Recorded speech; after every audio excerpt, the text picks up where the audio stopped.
people like digital apologies. It's okay to have digital apologies, but it better be a gateway apology. Beautification of communication, the Communification Podcast.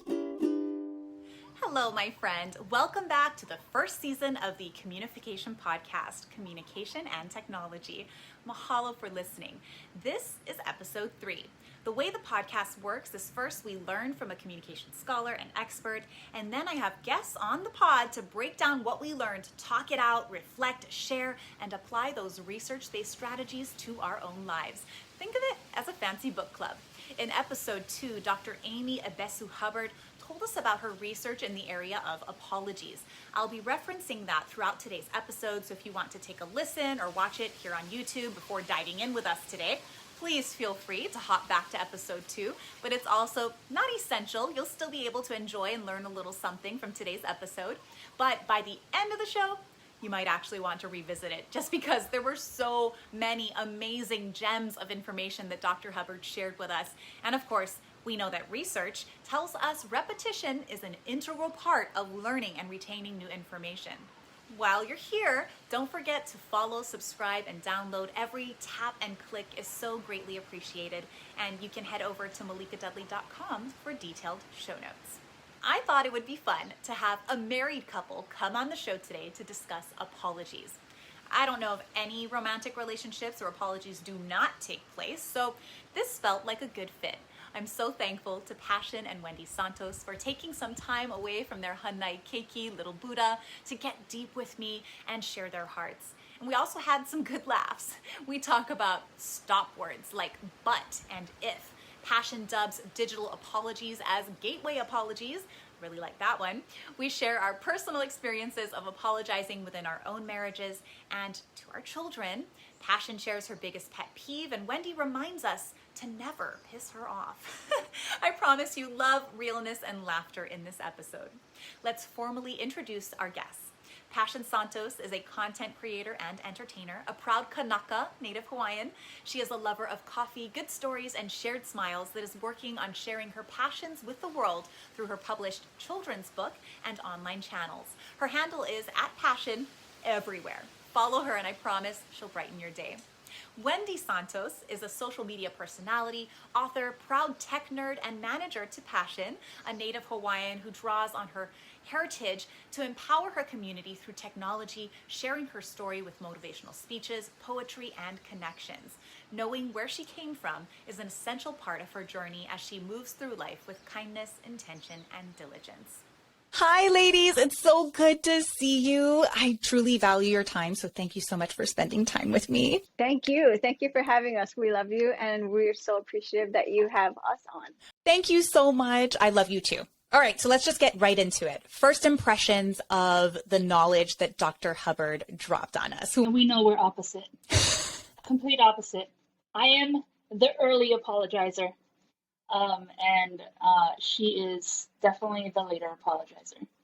That's our initial reaction, and what we were like, oh my gosh, that's you. Oh, that's you. And it was super cool to kind of talk about the dynamic of it too.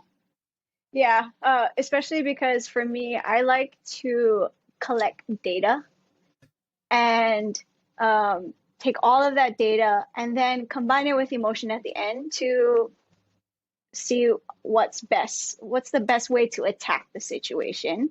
And then Wendy's is opposite for me because I'm emotional and I collect data along the way. So she turns her emotion off until she gets all the data collected, and then the emotion turns back on. For me, I'm emotional and I'm collecting data along the way, and so I may need the conversation or the connection versus her where she needs all the information before the conversation. That is so interesting because it actually goes in line with the research, maybe not the timing part of it, but definitely that we should know our audience, know our partners. So before we get into the nitty gritty, I'm going to first give a little foundation for those listeners that may not have listened to episode 2, or maybe they need a little refresher. So what Dr. Hubbard explained is what an apology was, what the goal of an apology is. She was saying that we often think of the words, I'm sorry, of course, but there are so many other elements to an apology, like offering assistance and showing that you've learned from your mistakes and that you're not going to do that bad thing, whatever it was, again, and that we do this to help repair whatever rupture or transgression that occurred. And I really like that analogy that she used. I mean, it felt a little bit graphic that, the wound is either fresh or it's crusty, and we're trying to bandage it with the apology. And maybe we've tried this same bandage before. Maybe we need to wrap it a little differently this time. And the two main takeaways were to put yourself in other people's shoes, and that when apologizing using technology, it's always a good idea to follow up with some kind of in-person interaction. So I thought to kick off our discussion, we should listen to our listener question. Is that okay? Heck yes. All right, let's do it. So this one is from Amber Stone in Kaneohe on the island of Oahu. Hey, Malika, Wendy, and Pashyn. Thanks for having me on the podcast. So my question is, have you ever had someone apologize for something big using technology, and did you feel like it was sincere or that it was enough to help repair the relationship? I know that I had an instance where a friend and I got into a bit of a, let's say, misunderstanding. And in the end, she did send me a text message that was kind of a sorry, but blah, blah, blah. And first of all, I feel like the sorry should never be followed with a but, because it kind of gets rid of the sorry. But anyways, it was kind of like that was supposed to be the end of it. But to me, I still felt like it was really awkward seeing that person in person. And I didn't really feel closure. So what are your thoughts on that? Thanks. Wendy and I have probably completely different thoughts on that. First of all, I probably blocked you from everything so you can't apologize to me through technology. You also had one shot at our relationship. No, second of all, it's hard for me to receive an apology through any type of technology. We grew up in a physical world. I spoke English, Pidgin, Hawaiian, whatever language. And I get it. Nowadays, we're growing up in a techie world and they're speaking digital. And so people like digital apologies. It's okay to have digital apologies, but it better be a gateway apology. It better be, what is it called when you do a pre-party before you go out? Pre-apology, maybe? Yeah, like one of those pre-apologies. Yeah. I like the gateway. Yeah. I think it better be one of those. I think that's the only reason why a digital apology would be okay, if it is a follow-up that's going to happen afterwards. And it depends on the verbiage that's being used. So it depends on the verbiage, because tones can be taken differently when you're reading something too. Like nowadays, if you don't put haha or lol at the end of a sentence, people can read it in a tone that you completely didn't mean. Like I have to put do you want anything from the store? LOL. or else somebody could read it do you want anything from the store?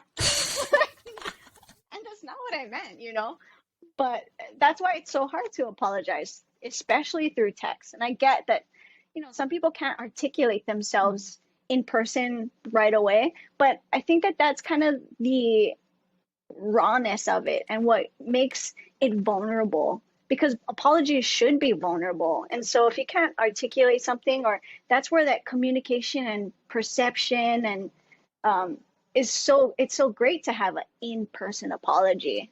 I absolutely agree with the verbiage, because the one thing she shared was the word but, using stop words, but, if, so I didn't know that was called stop words.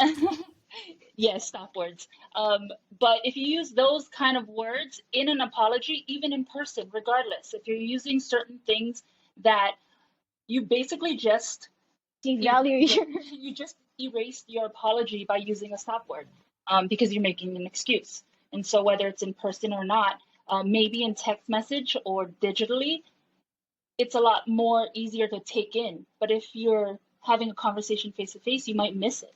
And so I think there's value to both sides, with an expectation of a follow-up. There was a lot there. Okay, so you talked about the tone of the message. So we'll get to that a little bit later, but also this but, right? So why is it that the but bothers us? And what Dr. Hubbard was talking about is that an apology needs to be sincere. So when someone says but, we instantly have our flags go up that like, okay, wait a second. Do you actually mean what you're saying right now? And the other thing that kind of popped up for me from what Dr. Hubbard taught us was how she was saying that some people say sorry just to get it over with and to move on. What are your thoughts on that? I feel like people use sorry as a tool and not as an actual apology, and that's where you can be on a tightrope with that, because people will take advantage of emotions. I mean, we see it all the time. Marketing takes advantage of emotions. And so you just have to follow your gut and know what is sincere and what isn't. And a lot of times you can tell what is sincere in in-person apology. What do you? Yeah, I think that speaks to tone, when you are talking about it. But I also do think that the use of the word is one thing. It can be overused. The actions that connect to the words is the most single important thing, showing that you are. I don't have to say it. I'm just going to showcase that through my actions, through my support, or through how I'm approaching it. And it has to be plural, like not just one thing. It's the little things that add up over time, consistently and persistently, because we don't become friends because of one single action. We trust each other over time. And so being able to regain that trust, because if you're apologizing to me and something went down, then already I'm looking at you different. And you lost a little bit of that relationship. You lost a little bit of that trust. Oh my gosh. Yes, absolutely. And the sincerity side of it, right? So Dr. Hubbard's study about the couples that had habitual conflicts, and then they had to talk it through, and the blameworthy person, so the person that was most perceived to blame, either apologized earlier or later, and that apologizing later was seen as more sincere. So that kind of, that speaks to that, to those other elements that are a part of an apology, that of course it's normal to be like, oh, like she said, I bumped into you, I say sorry right away. But if it's something big that is an apology meant to repair a relationship, you need to talk it out, that complex situation. So the more time you probably need to understand why that thing you did was so hurtful to someone. And I guess this is just my gut instinct, but I would think that just the act of listening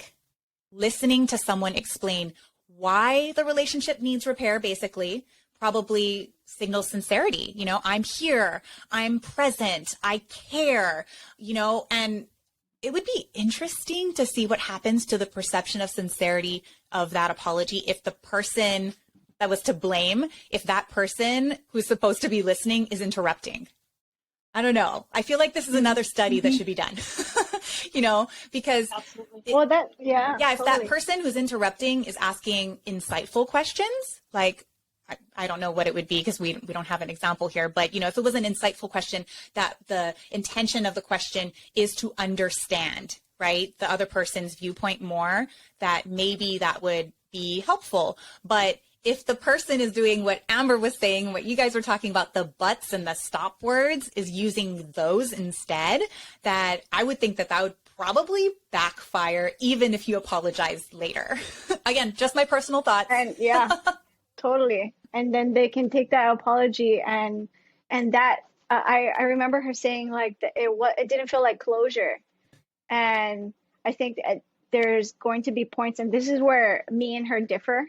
And some people might think that or disagree with my thoughts on this, but this is where I let people go, because I kind of think of it as friendships, they come and go. I've had so many friends over time that they come in like waves into my bay. And some people flow out and never come back, and it's totally fine. And whether that's because they moved far away or they're doing different things or we just grew in different ways or because our relationships fell through, it's okay. And I let it go. And it's not because that relationship wasn't meaningful to me. It was because it was so meaningful to me that I have to let it go for us both to be okay. And I don't need closure in a sense of an apology. I have closure in a sense that I'm continuing on because we have to be present. And if I let this apology weigh over my head, then I can't be present here when I'm thinking about that. I actually have a personal experience with that.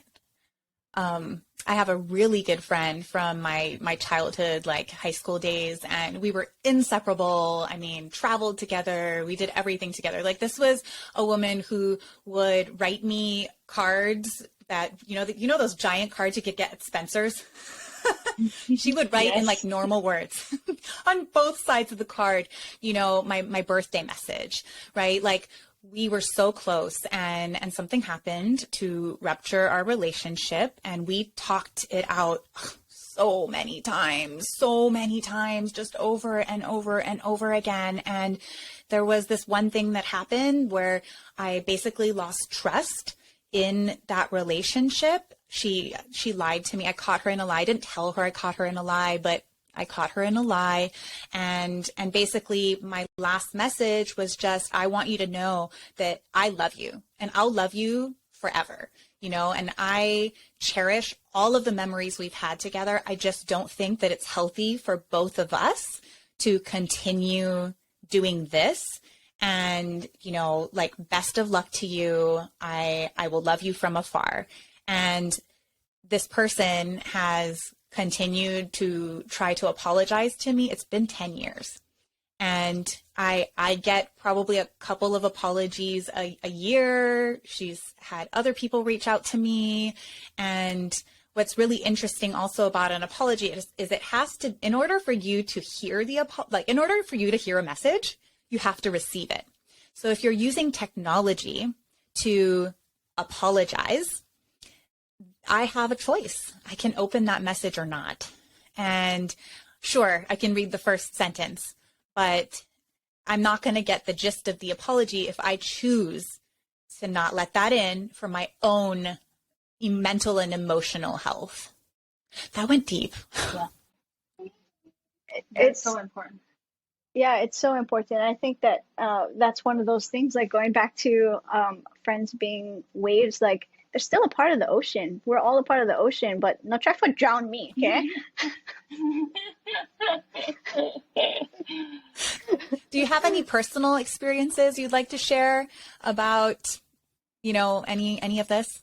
I I was actually very sincere when I say that I will block people out of my life when I just feel like I don't need the apology. And so you would have to make one YouTube public apology, and people are going to be tagging me, and I blocked it, so I can't even see it. And I think I'm the opposite, where I don't look or need apologies, but if it's happening, I think I'm more open and vulnerable to and caring of someone trying to, where she can turn it off. And for me, I want to open the doors because everybody deserves, an opportunity. Whether it's, and the opportunity is not words, the opportunity is actions. Actions and identifying, but also taking responsibility for, and a but word would be a stop word that would not take responsibility. But if you can take full responsibility and acknowledge and have self-reflection and self-awareness that you and humility that you made a mistake, and and you were able to grow from that. I think that's, I work in a world where that kind of things happen. And I'm more vulnerable to it, I think. And my background of my past life, there was a lot of apologies that needed to happen. I can see how your own personal history could impact how you give an apology, how you receive an apology, whether or not you're willing to receive an apology. Thank you for that insight. The other thing that Dr. Hubbard brought up that was a perspective shift, because we've kind of been talking about the sender's perspective, but Wendy, I heard from you there that you think about the receiver. You think about like, well, how are they feeling? I'm probably somewhere in the middle. It totally depends on the context, right? Like, I mean, with this instance that I just shared with you, this is like over years and years, and we've tried so many times. And so, I do feel guilty at times, but then I just remind myself of my own, like I have other fish to fry. There are other issues that I need to, address that just take a priority, and I, for myself, I can't be apologetic for that. I have to just do what's best for me, because if I do what's best for me, then my family, it trickles down, right? Like my family will be better off for it, and so on and so forth. I hope in the future that this might happen, that there might be some kind of resolve to this issue. But if you think about the receiver, right? So if this is a relationship that you are actively trying to repair, which is why you are giving this apology, it's thinking about the other person. So how best do they receive apologies? And I'm hearing this from both of you that you're very different, right? You're saying you're opposites. And so the main thing is that you recognize what the other person needs. So do you actually do that with each other? Like Pashyn, when you apologize to Wendy, do you use her communication tactics? And Wendy, when you apologize to Pashyn, do you use hers? It depends on the context, right? It depends on the context. And I think that was one of the questions that you asked was about the receiver, but also the person that is giving it. When they're giving the apology or they're trying to say something, or the other person is now responding to how it maybe made them feel. The interruption piece is absolutely necessary, not necessary, because you will always have something to say, no matter what. And the quietness and allowing that time to happen, I will be very transparent. It took time to understand how to work through that. I mean, if we have a disagreement, it's more of, what are you thinking? If we have a disagreement, it's more of all right, how did this affect you? How can I support you? How can I be better from your perspective? And then me understanding how I can bring that to life. Mm-hmm. And I think that's the most important thing, is understanding each other. And absolutely, I think that we do use each other's communication styles of giving and receiving and it depends. Kind of filling out this, filling it out. I think it's just kind of one of those things where she will immediately be like, you hurt me. And I will be like, how? Tell me. And what can I do differently? How could the situation be handled differently? How could you maybe understand my why I did that? And I will gather all of that and then go. And so granted, all of this happened.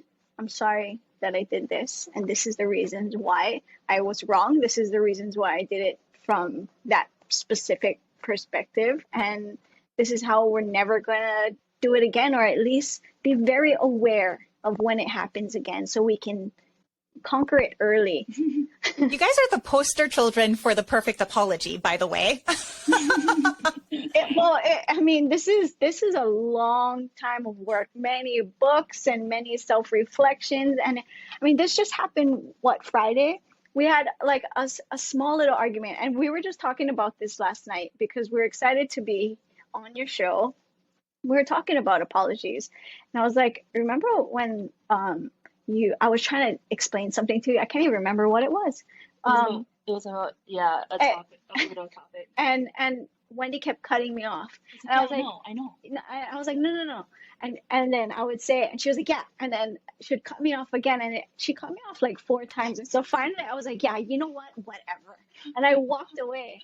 And she immediately knew that that wasn't okay. She was cutting me off. And then I said, by the way, it was this. And she was like, oh. And I was upset. And she was like, uh-oh. And, and then Buddha came in and she was like, hey, Wendy, you have to be nice. And Wendy started telling Buddha what she did wrong. So it was like immediate self-awareness. And I was like about to yell something really sarcastic from the other room.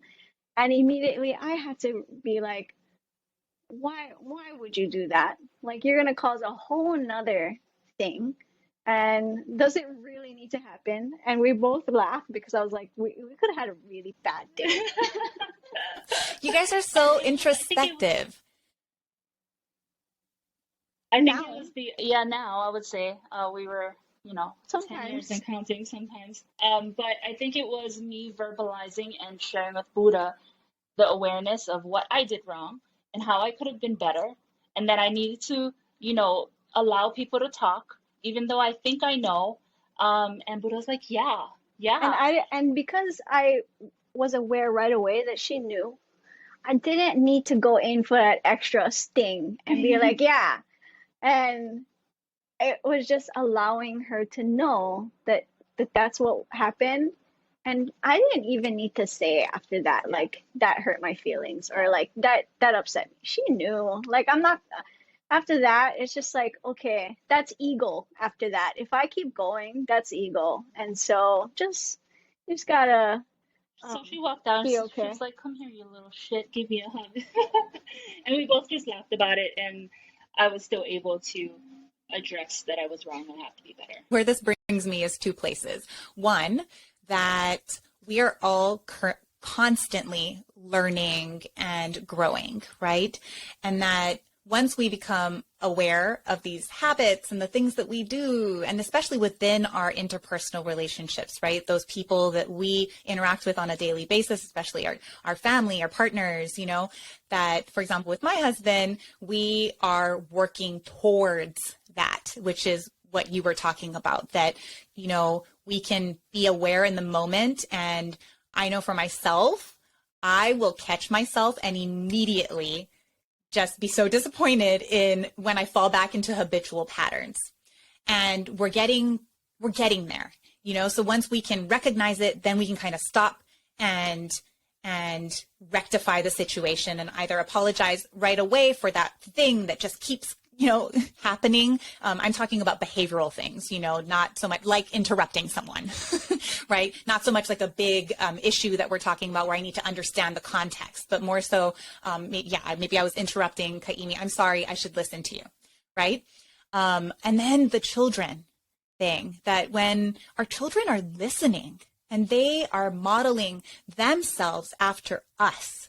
And so I love this example of using our messy moments as a teaching tool, not just for our own relationship, but for our children. And we try to do the same thing. So when we yell or we know that we're being, impatient and maybe even unkind, that we try to use that with our children. We try to tell them, mommy and daddy are sorry for what we just did. This is what we hope to do better in the future, and to also guide them in the actual act of an apology. And what does an apology look like? And how should you apologize, right? And developmentally, it'll take time, right? But it's also the repetition of them seeing a good example. And then once it clicks developmentally, then they'll be able to really do the whole like, oh, I understand. Like Vi, I don't know if any of the listeners in episode 2 noticed that I said she apologized. I have an 8-year-old who's a boy, and I have a 5-year-old who's a girl. It's the 5-year-old. The 5-year-old is always, always, always apologizing. But she doesn't know what she's apologizing for, but eventually I'm hopeful that with a good example, she can give a good, sincere apology. Mm-hmm. Which speaking of children, brings me to something that I try to apply a lot because it was something that I didn't care for growing up. And that was being able as a parent to apologize to your kids and also not using the because I said so. Because I believe that it's so important for them to know why they can't do this or that. Um, because it builds respect and tolerance for each other both ways. And I know that so many parents still use it. It's like a cultural thing too. Because I said so, respect me because I'm your elder, because I am someone that that is in a certain position in our relationship, and I don't care for it. Some people have their reasons why, and I totally get the respect thing. But I think that we can go about it so differently, and being able to apologize to your child is humbling and a great learning experience for ourselves. And the one thing is that she doesn't forget. Kids don't forget. And I'll give an example. A bunch of toys on the floor. Can you please put your toys away? Can you help me? No, you brought it out, you can put it away. Well, but I need your help. If you need help, I will help you. And so that like hit me. I'm like, I'm sorry that you are asking me for help and I'm saying no. If you really need help, I should be getting up and helping you. And that's something as simple as that, because they're sharing their perspective and it allows them to be expressive as well as creative with different conversations. Yeah, it's that whole attitude, I guess, of, I don't owe you an apology. Right? Mm-hmm. So getting past that. Yeah, getting past the sassy, or not even getting there at all. Right? I think that might be a part of the problem, is just the lack of awareness that we are all human. We are all a part of this human race. We all value, similar things, love and family and relationships and so we should probably all have the same standards. And if we can be open to hearing each other's perspectives and even agree to disagree, we're talking about apologies here, that you can get to that point if you are respectful enough or open, I guess, to having the conversation, to listening and having to being sincere within that conversation. Yeah. Absolutely. Yeah, it's all about the human element to it. And I think no matter how much data is collected, everybody's gonna have and is very entitled to their opinions. And as long as you can respect each other as human beings, no matter what path you want to go on, whether that's completely separating the relationship or repairing it, the fact of respect and self-respect, knowing that that apology happened, but I can no longer tolerate this relationship because I am teaching people how to treat me every single time something happens. That is so true. Okay, I'm going to run through a few things that Dr. Hubbard said, and then maybe if something pops up that you want to talk about, then we can do that, okay? So some of the things she talked about were that people have a preference for particular mediums. So, for example, I'm not great with email. So if you send me an email apology, I might not see it. I might just ignore it. Some people hate text messages. Some people don't like phone calls, that type of a thing. Also, she said, where did the transgression happen? So what medium did it happen in? And maybe that's where you start the apology, but that then we need to have, like Wendy, you were saying, we need to have that follow-up. We need to, rehash this. It can't just stay on Facebook if it's a big thing, right? And if it's not enough to repair the relationship, because your goal is to repair the relationship, right? So if you're not sure if that repaired the relationship, you better go a step further. And she also talked about multiple times that we should apologize, just one apology. Well, what she actually said was that apologizing multiple times does not impact the sincerity of a message. So if you ever felt like, oh, I already said sorry once, if I say it again, they might not think I'm sincere. Research is not saying that. It is saying the opposite. It's saying that, no, go ahead, apologize again. It is not seen as less sincere. And I actually had a story to share about this. Well, I've had a couple of instances. One where I followed up with a letter. And actually, a couple of times I like letters. I don't know. I'm traditional maybe. And I just feel like there's sincerity in a letter. Personal. Yeah. Yeah, exactly. It's intimate, right? And then I actually had something happen within my family. And it was a really big thing that completely ruptured my family. And my mom and I love her dearly, but we had a rupture in our relationship. And it was a complete misunderstanding, but we also have a cultural barrier. And so not only was I not able to really explain the situation, but it was difficult to explain it in a way that she would understand. And so she was very upset with me for a very long time. And it was hard for me to understand because all I was doing was trying to help the situation. And I emailed her because she lives in France part of the time. So I can't really see her, but I emailed her every single day just saying, I love you, and it was just like, I'm sorry, I love you. I'm sorry, I love you. I'm sorry, I love you. And now we have a fabulous relationship now, but it took time.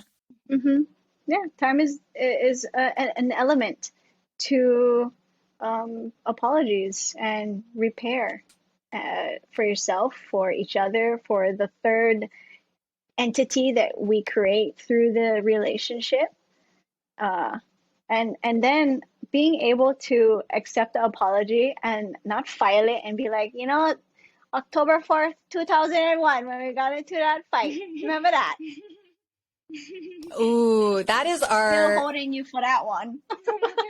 Okay, I don't want to make generalizations, but personal experience again, right? The episode 2 is your research episode. This is personal experience. Don't you feel our older generation does that a lot? Yeah, and that was who said? Maya Angelou said, "When you know better, you do better." And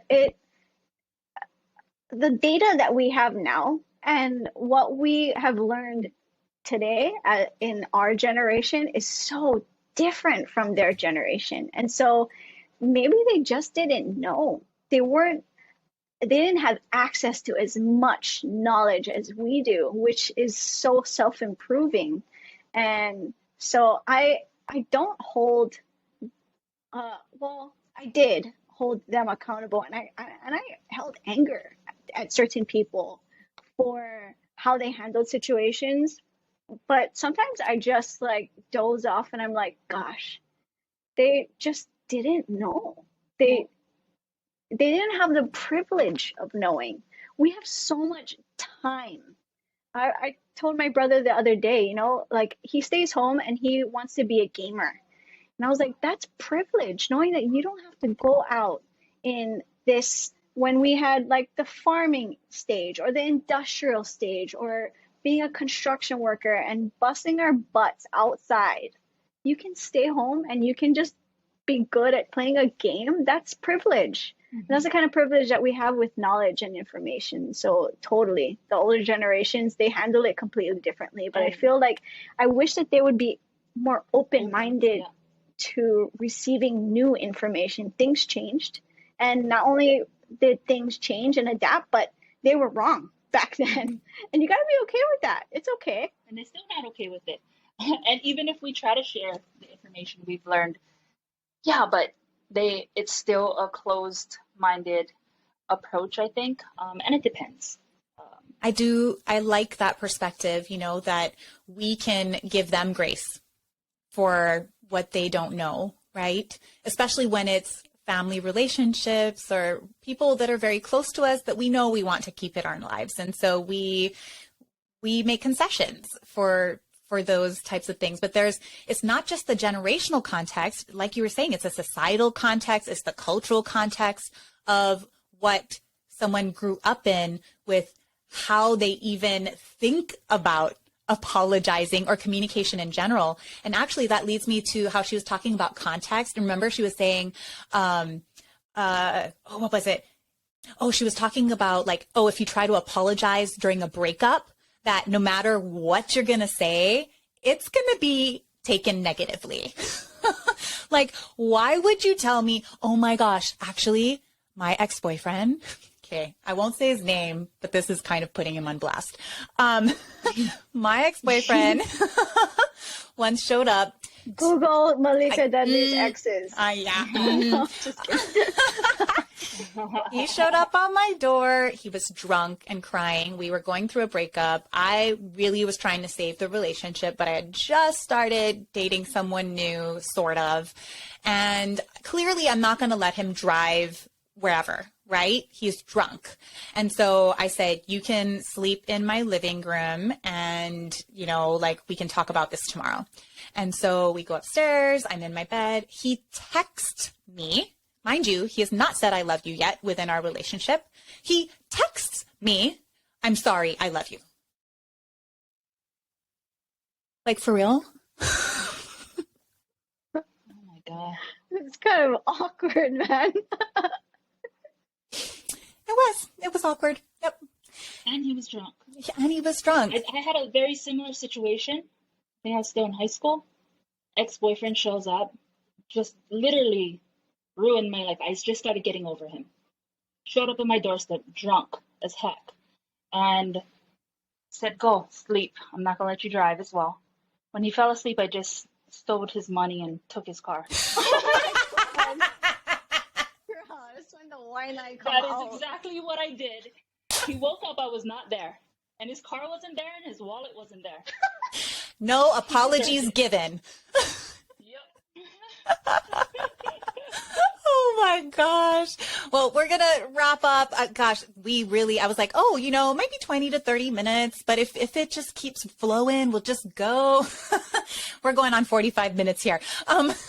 Okay. So some of the parts that you talked about earlier, because I promised this at the beginning of the podcast, was the nonverbals, right? So talking about like, how do you know the tone of a message, of an apology, especially. And so I loved how Dr. Hubbard talked about writing it out in words. Like, I use emojis. I'm an emoji girl. Like, I will probably, every single text I send probably has an emoji because I want to give you a tone to my text.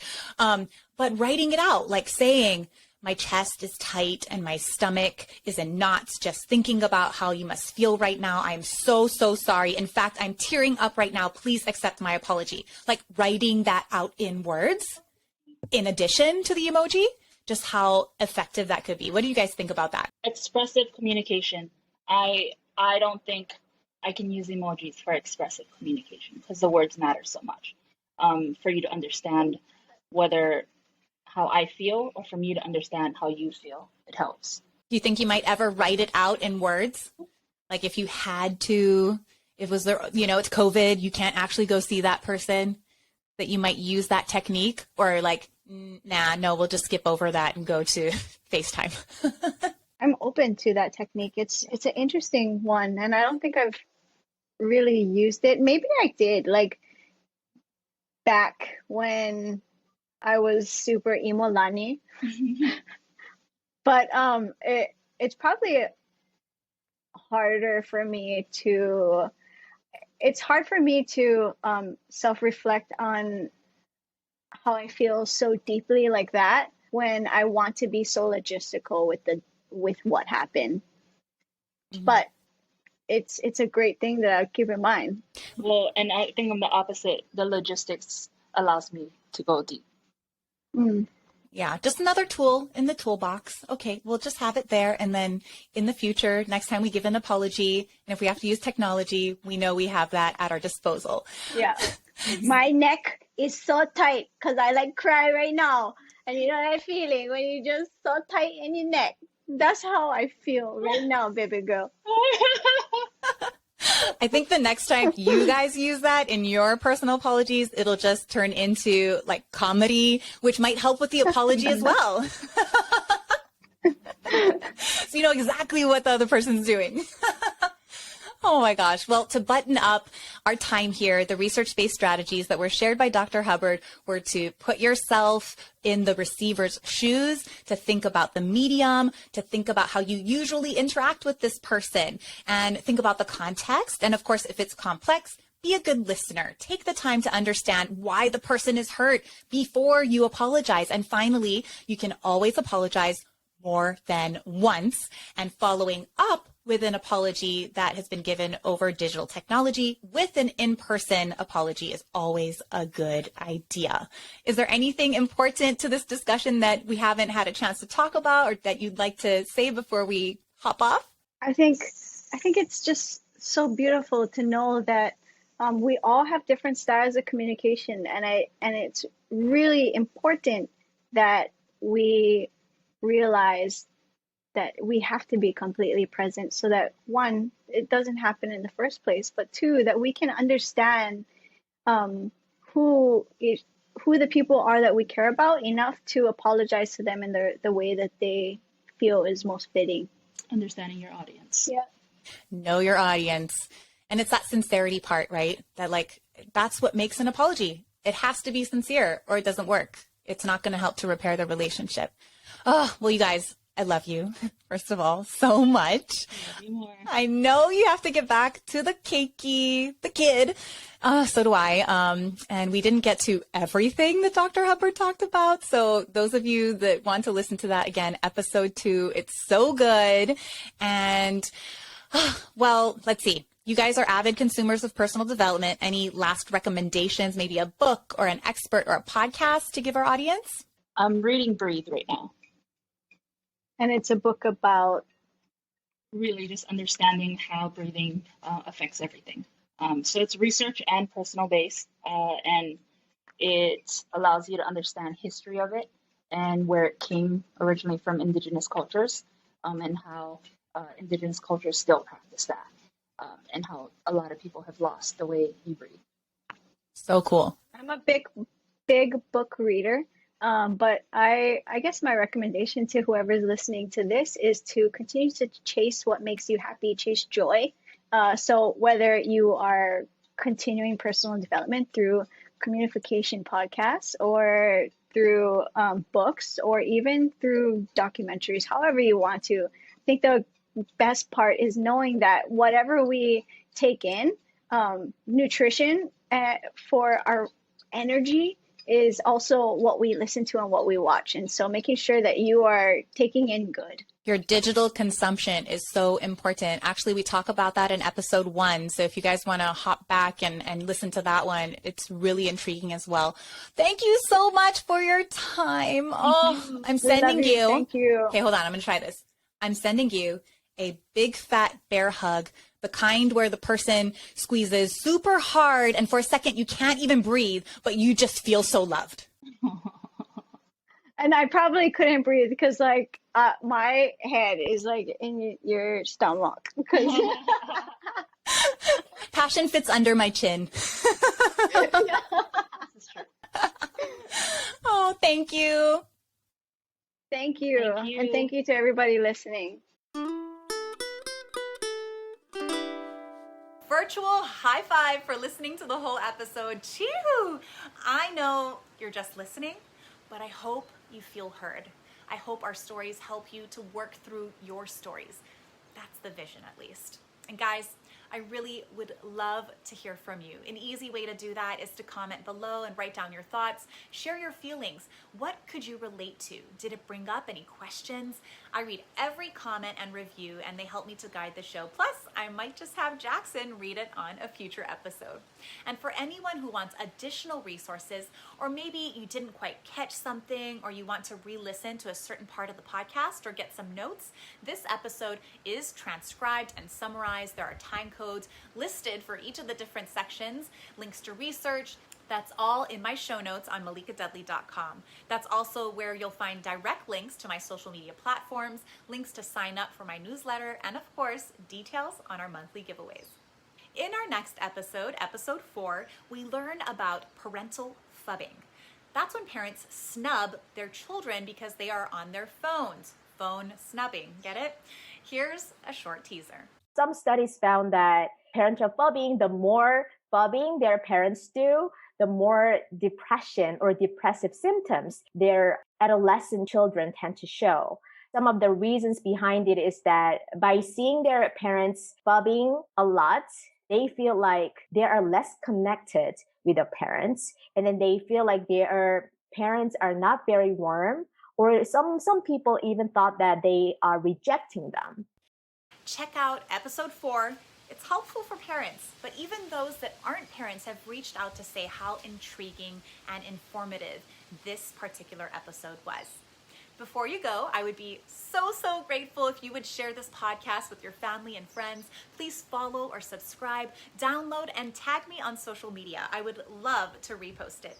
I also wanted to give a shout out to Communication Podcast listener Giselle M. for her review of episodes 4 and 5. My son Jackson is here to read what Giselle wrote. I may not be a mama, but I still thoroughly enjoyed listening to this pilot episode of your podcast, Malika. I actually majored in communications in college, so hearing about com theory and research with you and Dr. Shin was so fascinating and enlightening. I also loved the conversation with Elizabeth and Kaimana in episode 5. I felt like I was sitting in a circle with you ladies listening to you talk story in such an inviting and fun way. The conversation and topics discussed felt so authentic and genuine, and I felt like I could relate even though I'm not a mom. I really loved when you said we're not all in the same boat, but we're in the same storm, and we're sharing our experiences. I totally rewinded just to hear that phrase again. Such a great way of describing our collective experience and struggles with communication and technology. Last but not least, I too got a little teary-eyed hearing Vipuna's and Jackson's testimonials and felt that added such an honest and adorable touch. Overall, I loved it, and I'm so looking forward to hearing more of your podcast. Thanks, Giselle and Jackson. Well, you made it to the very end. So here you go, the sneaky and super special version of the Communication Podcast Jingle, featuring my entire family. And to you, welcome to the Ohana. Beautification of communication, the Communication Podcast.